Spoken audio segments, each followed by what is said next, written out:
সামনের মাসে বিধানসভা নির্বাচন হওয়ার কথা দিল্লিতে। তার আগে কার্যত প্রচারের দামামা বাজিয়ে দিলেন প্রধানমন্ত্রী নরেন্দ্র মোদী।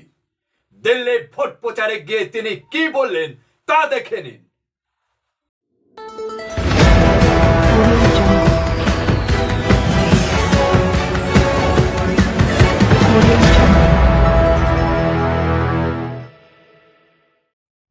সবাইকে শুভেচ্ছা ভালোবাসা জানিয়ে আমি আফতাব হালদার।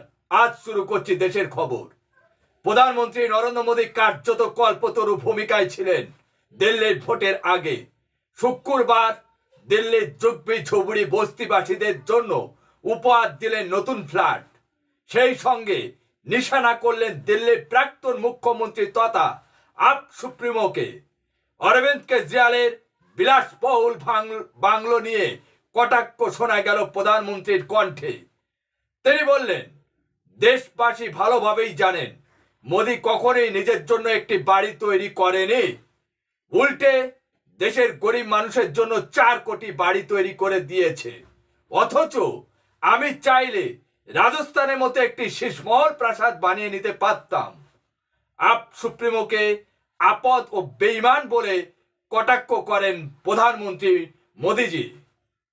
প্রধানমন্ত্রীর মন্তব্যের জবাব দিতে 1 সেকেন্ড দেরি করেনি কেজরিওয়াল। কেজরিওয়াল পাল্টা কটাক্ষ করে বলেন, যিনি নিজের জন্য 2700 কোটি টাকার বাড়ি বানান, 8400 কোটি বিমানে চড়েন এবং 10 লক্ষ টাকার দামে স্যুট পরেন, তার মুখে শীষমহলে কথা মানায় না। কেজরিওয়াল আরো অভিযোগ করেন, দিল্লির উন্নয়নের জন্য কিছুই করেনি কেন্দ্রের বিজেপি সরকার। গত অক্টোবরে দিল্লি পূর্ত দপ্তরের তরফে একটি রিপোর্ট প্রকাশ করা হয়েছিল।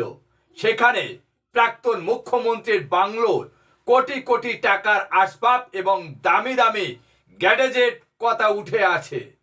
তারপরেই থেকে এই নিয়ে চর্চা চলছে আপ ও বিজেপির মধ্যে। ওই দিন অশোক বিহারের জুব্বি ঝুবড়ির বাসিন্দাদের হাতে 1675টি ফ্ল্যাট তুলে দিয়েছে দিল্লি ডেভেলপমেন্ট অথরিটি।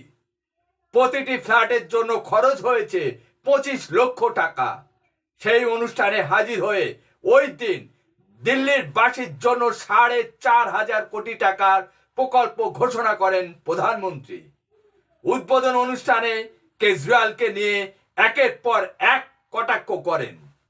প্রধানমন্ত্রী বলেন, গত 10 বছর ধরে দিল্লিকে ঘিরে রেখেছেন একজন আপদ। তিনি আন্না হাজারার সামনে রেখে সেই বেঈমান দিল্লিকে ধ্বংসের দিকে ঠেলে দিয়েছেন।